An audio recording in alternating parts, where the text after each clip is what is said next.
हरियाणा मंत्रिमंडल की बैठक पर फैसला। मुख्यमंत्री मनोहर लाल की अध्यक्षता में 22 अप्रैल को सुबह 11 बजे राज्य सिविल सचिवालय में होगी बैठक। हरियाणा के पूर्व सीएम भूपेंद्र सिंह हुड्डा को झटका। एजेएल प्लॉट आवंटन मामले में सीबीआई कोर्ट ने तय किए आरोप।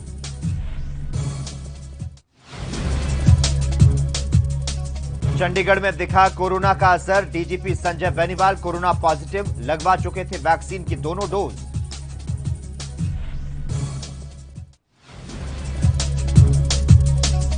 और हरियाणा में मौसम ने बदली करवट। प्रदेश के कई इलाकों में छाया अंधेरा। प्रदेश में तेज हवाओं से गिरा तापमान।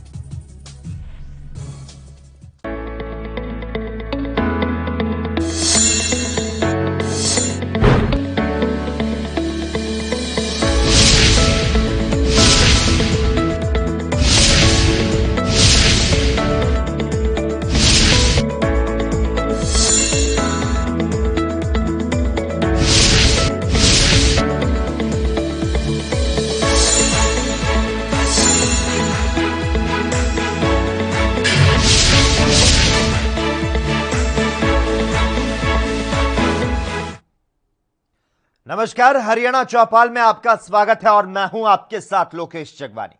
हरियाणा के गठबंधन सरकार में मंत्रिमंडल विस्तार की चर्चाएं तेज हो चुकी है। दरअसल हरियाणा मंत्रिमंडल की 22 अप्रैल को बैठक सुबह 11 बजे चंडीगढ़ में होगी। यह बैठक सिविल सचिवालय में होगी, जिसमें तमाम अहम फैसले लिए जा सकते हैं।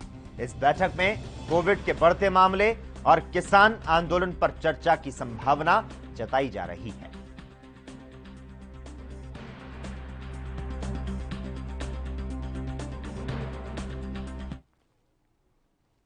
हरियाणा के मुख्यमंत्री मनोहर लाल खट्टर ने देर शाम को HSIIDC इंडस्ट्रीज, स्थानीय निकाय विभाग और हरियाणा शहरी विकास प्राधिकरण के अधिकारियों की बैठक की अध्यक्षता की और इस मौके पर उप मुख्यमंत्री दुष्यंत चौटाला उपस्थित रहे। मुख्यमंत्री ने अधिकारियों को निर्देश दिए कि किसी भी स्तर पर कोई समस्या न आए, इसके लिए नियम कायदे ड्राफ्ट कर कार्य को आगे बढ़ाए।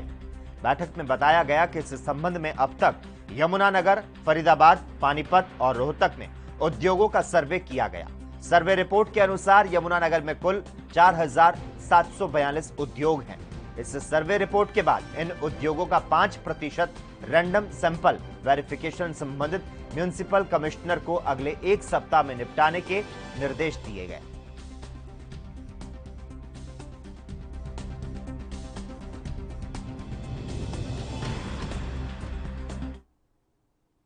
वहीं अंबाला कैंट में डोमेस्टिक एयरपोर्ट बनाने को लेकर रक्षा मंत्री राजनाथ सिंह ने हरियाणा के गृह मंत्री अनिल विज की मांग पर एक बैठक बुलाई है। दरअसल high level meeting domestic airport के प्रोजेक्ट को अंतिम रूप देने के लिए बुलाई गई। यह बैठक 28 अप्रैल को दिल्ली के साउथ ब्लॉक में होगी, जिसमें defence secretary, assistant chief air staff, अतिरिक्त मुख्य सचिव हरियाणा समेत इंदिरा गांधी अंतर्राष्ट्रीय हवाई अड्डे के चेयरमैन शामिल होंगे। आपको बता दें, इसके पहले वायुसेना और जिला प्रशासन के अधिकारियों की बैठक एयरफोर्स स्टेशन अंबाला कैंट में हुई थी। इस दौरान इस प्रोजेक्ट को लेकर जहां विस्तार से चर्चा हुई थी, तो वहीं वायुसेना के अधिकारियों ने इस प्रोजेक्ट को लेकर अपनी प्रारंभिक प्राथमिकताएं बताई और उस दौरान बैठक में एयर इंडिया चंडीगढ़ के पदाधिकारी मौजूद रहे थे।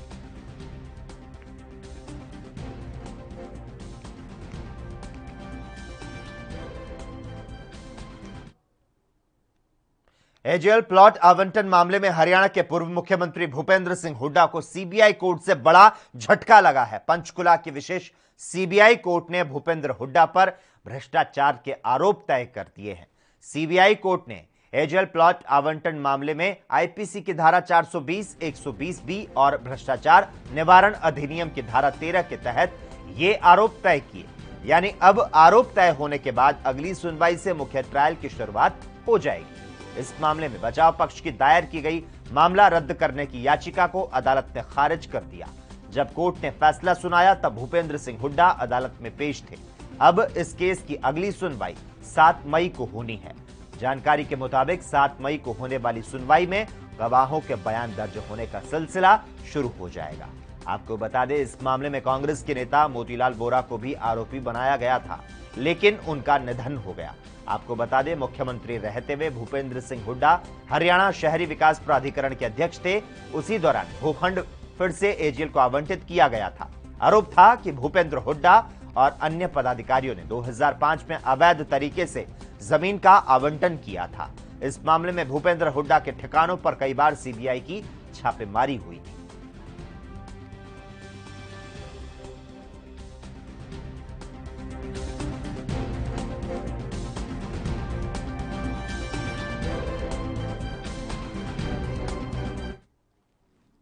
हरियाणा के मुख्यमंत्री मनोहर लाल खट्टर ने विदेश सहयोग विभाग के अधिकारियों की बैठक ली और इस दौरान मुख्यमंत्री ने निर्देश देते हुए कहा कि क्षेत्र के सामाजिक आर्थिक कल्याण के लिए हरियाणवी प्रवासियों के साथ मजबूत संबंध पैदा करना विभाग की सबसे पहले प्राथमिकता होनी चाहिए, ताकि राज्य सरकार के साथ हरियाणवी प्रवासियों का जुड़ाव मजबूत हो सके।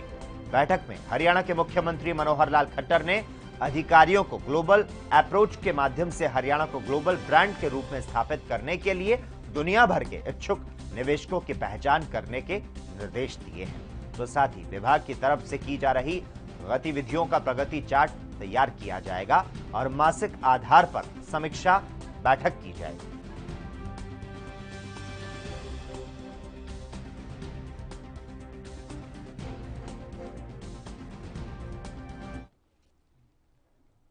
कोरोना की दूसरी लहर का असर देखते हुए हरियाणा के स्वास्थ्य एवं गृह मंत्री अलर्ट पर हैं।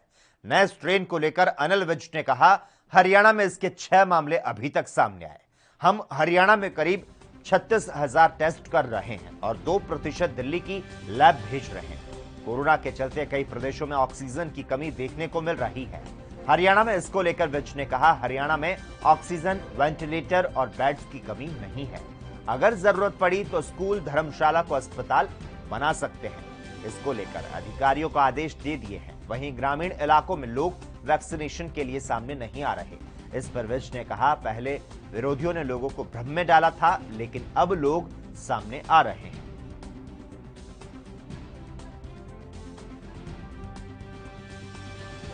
तो आपको बता दें, अनिल विज ने तमाम ये बातें कही है। कोरोना की दूसरी लहर का जो असर है वो साफ तौर पर नजर आ रहा है और इसको लेकर हरियाणा के स्वास्थ्य एवं गृह मंत्री अलर्ट पर हैं। नए स्ट्रेन को लेकर अनिल विज ने कहा, हरियाणा में इसके 6 मामले अभी तक सामने आए। हम हरियाणा में करीब 36,000 टेस्ट कर रहे हैं और 2% दिल्ली की लैब में भेज रहे हैं। कोविड-19 के चलते कई प्रदेशों में ऑक्सीजन की कमी देखने को मिल रही है और हरियाणा में इसको लेकर अनिल विज ने कहा, हरियाणा में ऑक्सीजन, वेंटिलेटर और बेड्स की किसी तरह की कोई कमी जो है वो नहीं है। अगर जरूरत पड़ती है तो स्कूल, धर्मशाला को अस्पताल बना सकते हैं और इसको लेकर अधिकारियों को तमाम जो आदेश हैं, दिशा निर्देश हैं, वो दे दिए गए हैं। तो वहीं ग्रामीण इलाकों में लोग वैक्सीनेशन के लिए सामने नहीं आ रहे। इस पर अनिल विज ने कहा कि पहले विरोधियों ने लोगों को भ्रम में डाला था, लेकिन अब जो लोग हैं वो सामने आ रहे हैं। तो हरियाणा के गृह मंत्री अनिल विज ने तमाम ये बातें कही अपने बयान में।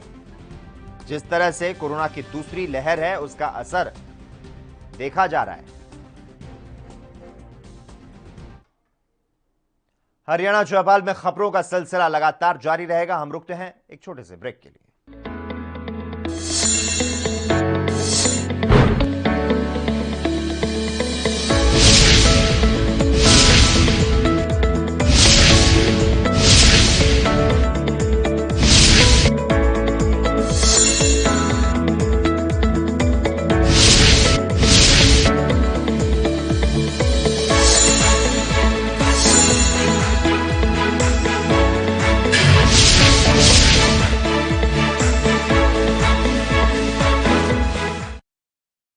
क्या आप दुबले, पतले, कमजोर हैं? आपकी सेहत नहीं बनती, भूख कम लगती है, वजन नहीं बढ़ता।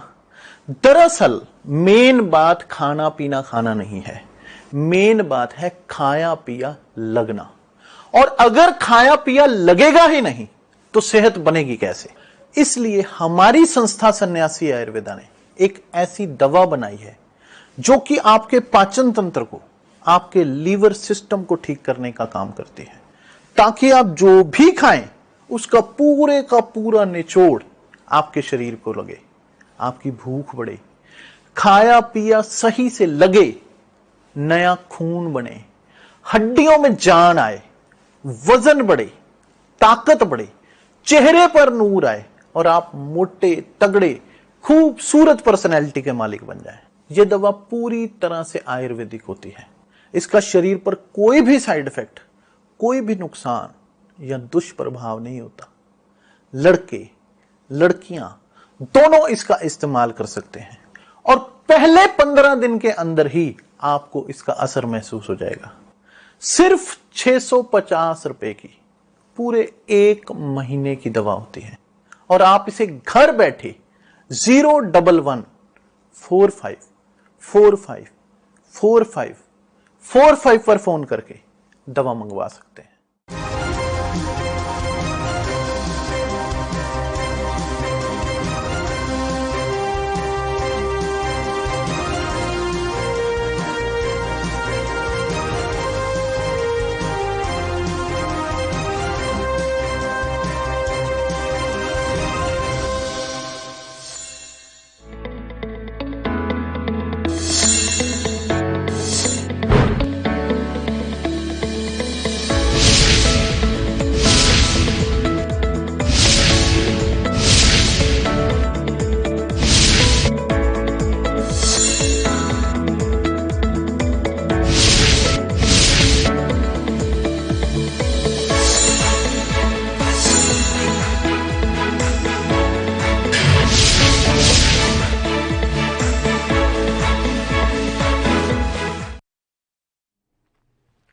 ब्रेक के बाद हरियाणा चौपाल में एक बार फिर से आपका स्वागत है। कोविड-19 की दूसरी लहर का असर देखते हुए हरियाणा के स्वास्थ्य एवं गृह मंत्री अलर्ट पर हैं। ये ब्रेक से पहले हमने आपको बताया था नए स्ट्रेन को लेकर अनिल विज ने कहा हरियाणा में इसके 6 मामले सामने आए हैं। हम हरियाणा में करीब 36,000 टेस्ट कर रहे हैं और 2% दिल्ली की लैब में भेज रहे हैं।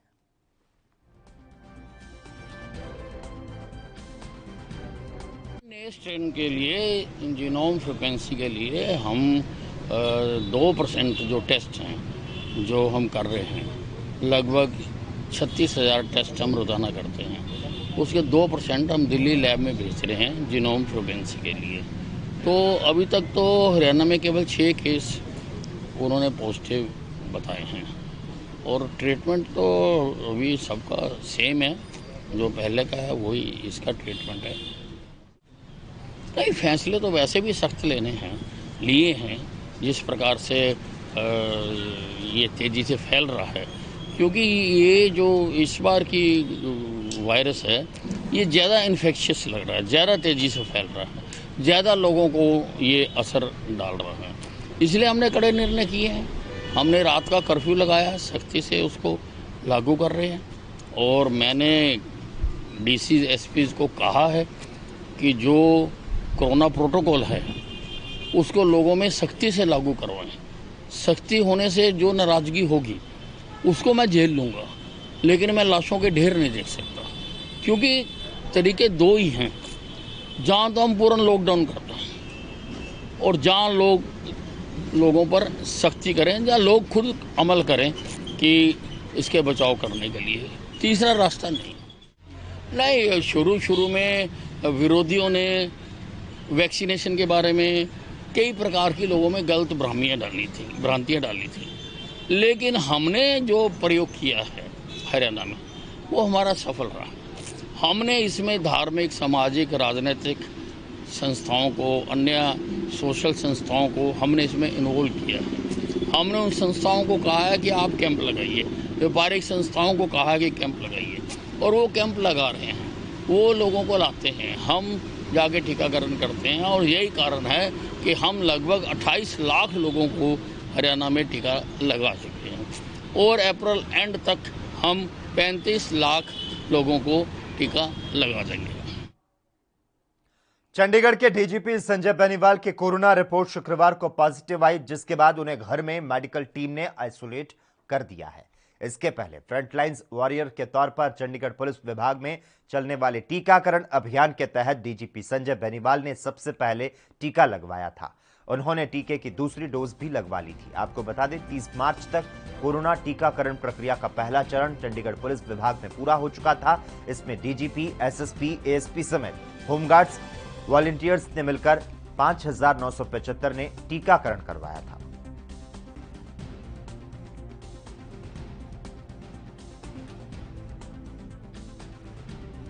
तो चंडीगढ़ के डीजीपी संजय बेनीवाल की कोरोना रिपोर्ट शुक्रवार को पॉजिटिव आई, जिसके बाद उन्हें घर में मेडिकल टीम ने आइसोलेट कर दिया। इसके बाद फ्रंटलाइंस वॉरियर के तौर पर चंडीगढ़ पुलिस विभाग में चलने वाले टीकाकरण अभियान के तहत डीजीपी संजय बेनीवाल ने सबसे पहले टीका लगवाया।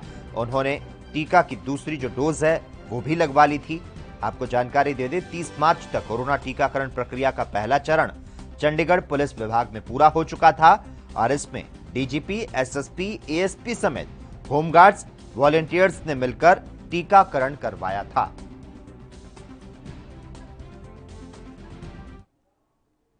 खबरों का सिलसिला लगातार जारी है। हम रुकते हैं एक और छोटे से ब्रेक के लिए।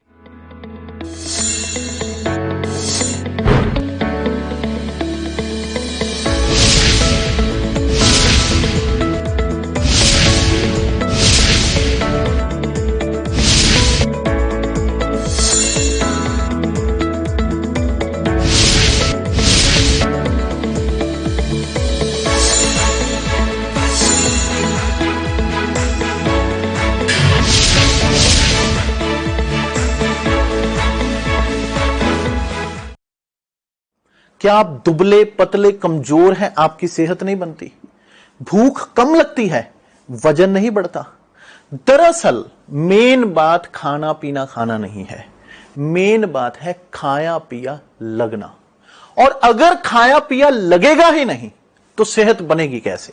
इसलिए हमारी संस्था सन्यासी आयुर्वेदा ने एक ऐसी दवा बनाई है जो कि आपके पाचन तंत्र को, आपके लीवर सिस्टम को ठीक करने का काम करती है, ताकि आप जो भी खाएं उसका पूरे का पूरा निचोड़ आपके शरीर को लगे, आपकी भूख बढ़े, खाया पिया सही से लगे, नया खून बने, हड्डियों में जान आए, वजन बढ़े, ताकत बढ़े, चेहरे पर नूर आए और आप मोटे तगड़े खूबसूरत पर्सनैलिटी के मालिक बन जाएं। यह दवा पूरी तरह से आयुर्वेदिक होती है। इसका शरीर पर कोई भी साइड इफेक्ट, कोई भी नुकसान या दुष्प्रभाव नहीं होता। लड़के लड़कियां दोनों इसका इस्तेमाल कर सकते हैं और पहले 15 दिन के अंदर ही आपको इसका असर महसूस हो जाएगा। सिर्फ 650 रुपए की पूरे 1 महीने की दवा होती है और आप इसे घर बैठे 01145454545 पर फोन करके दवा मंगवा सकते हैं।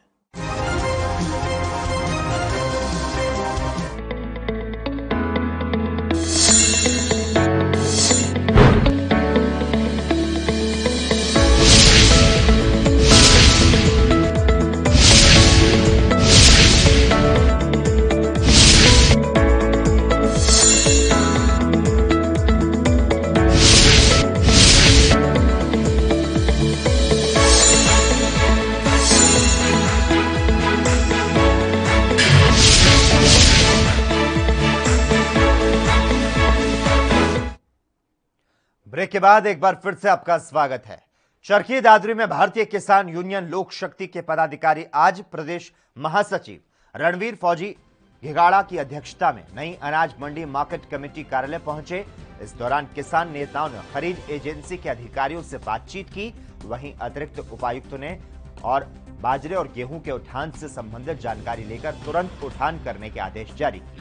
वहीं भाजपा प्रदेश अध्यक्ष जगबीर हसोला ने अपने पदाधिकारियों समेत अतिरिक्त उपायुक्त से मुलाकात की और रबी की फसल खरीद में किसानों और आड़तियों को आ रही दिक्कतों को अतिरिक्त उपायुक्त के सामने रखा। नई अनाज मंडी के अंदर तो यहाँ व्यापारियों और किसानों की काफी समस्या है। रबी की फसल की खरीद चल रही है अपनी चरखी दादरी की नई अनाज मंडी के अंदर, तो यहाँ व्यापारियों और किसानों की काफी समस्याएं की शिकायतें आ रही थी कि यहाँ जो प्रदेश की जो खरीद चल रही है उससे हटकर यहाँ पर जो शर्तें थोपी जा रही हैं, जिनमें चरखी दादरी की अनाज मंडी के अंदर मार्केट कमेटी के अधिकारियों ने जो शेड्यूल सिस्टम जारी किया है, जबकि पूरे प्रदेश में कहीं पर भी शेड्यूल का कहीं कोई नामो निशान नहीं है। और यहाँ पर उठान एजेंसी से साठगांठ करके मार्केट कमेटी के अधिकारियों ने यहाँ किसानों के ऊपर अनाप शनाप शर्तें थोप दी हैं। तो वो शर्तें हटवाने के लिए हमने आज यहाँ अपने चरखी दादरी के मार्केट कमेटी कार्यालय के अंदर एडीसी अतिरिक्त उपायुक्त महोदय पहुँचे थे, जिनके समक्ष हमने 3 मांगे रखी हैं। पहली मांग, जो गेहूं के ऊपर जो शेड्यूल सिस्टम जारी किया है इसको बंद किया जाए।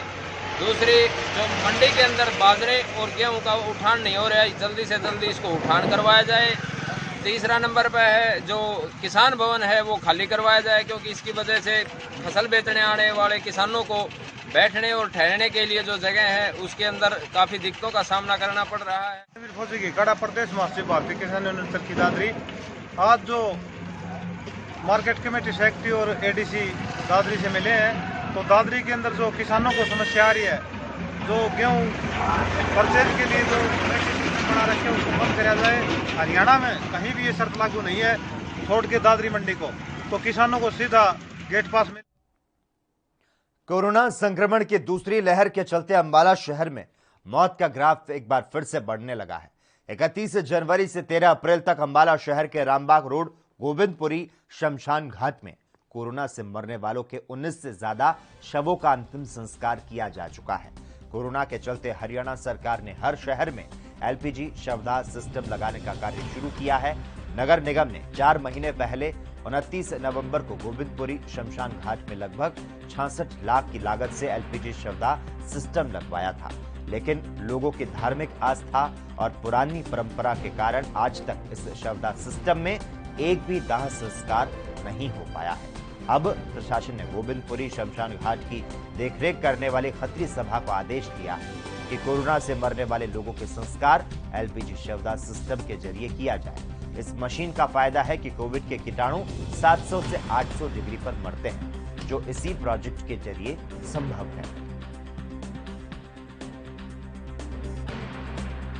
ये एलपीजी का जो षड्यंत्र है, ये आज से नवंबर के अंदर माननीय नगर विधायक श्री असीम गोयल जी द्वारा इसका उद्घाटन किया गया था और उनके प्रयासों से ये बनाया गया था।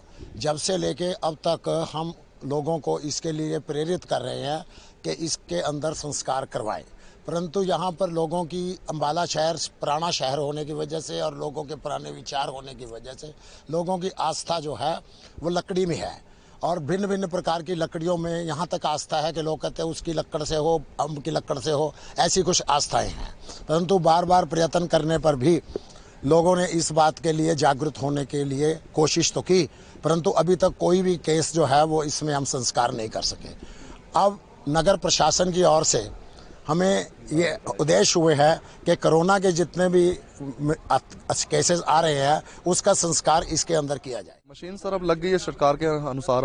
अब यहाँ पर आदेश आ गए हैं, आज से कोई भी कोरोना पेशेंट आएगा तो उसका दाह संस्कार यहीं पे किया जाएगा और हमारी तरफ से तो पूरी कोशिश रहेगी कि पूरा विधि पूर्वक जो हो दाह संस्कार यहाँ पर उनका किया जाए और सरकार के ऑर्डर हैं अब जैसे, तो संस्कार अब यहीं पर किया जाएगा।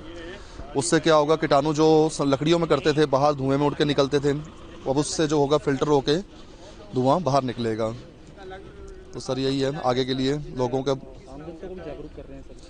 को सर सभी को कर रहे हैं, जो कोरोना पेशेंट हैं उनको जो है दाह संस्कार इसमें।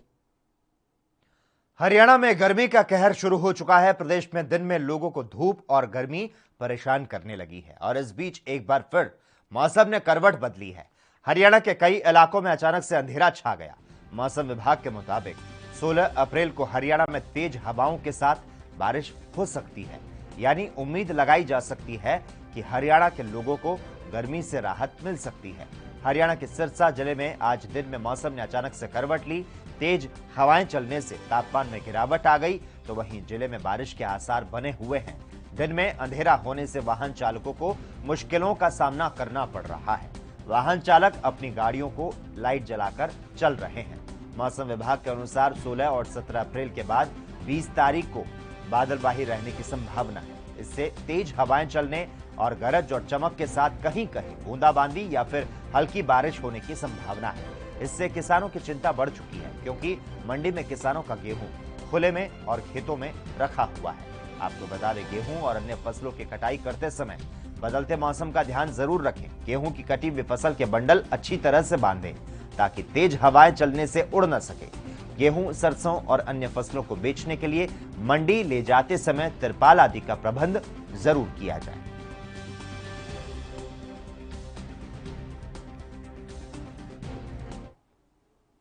हरियाणा के कुरुक्षेत्र में भारतीय जनता पार्टी के प्रशिक्षण शिविर का आयोजन किया गया, जिसमें भाग लेने आ रहे बीजेपी प्रदेश अध्यक्ष ओम प्रकाश धनखड़ का किसानों ने जमकर विरोध किया।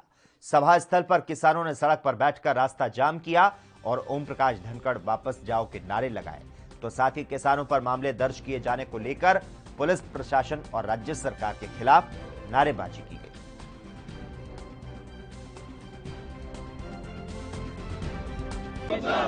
आज का जो रोष प्रदर्शन हमारा था वो हरियाणा सरकार की तानाशाही के खिलाफ था और गुलाम पुलिस के खिलाफ था, जो कि एक राजनेता के कहने पे किसानों के ऊपर 307 के मुकदमे, जघन्य अपराध के मुकदमे दर्ज करती है।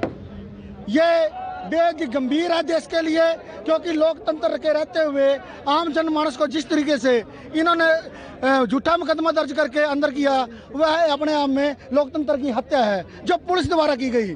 तो आज उस रोष स्वरूप जो है प्रदर्शन किया गया शांति स्वरूप, और शांति प्रिय प्रदर्शन करते हुए हमने जो है अपना रोष प्रदर्शन करते हुए थाने के आगे अपना पुतले जलाया, हरियाणा सरकार का पुतला जलाया। आगे क्या रणनीति रहेगी? अभी हम जा रहे हैं धनखड़ जी के वहाँ पे, पता लगा कि और उनका विरोध करेंगे। अभी हम कुरुक्षेत्र पहुंच रहे हैं सारे के सारे।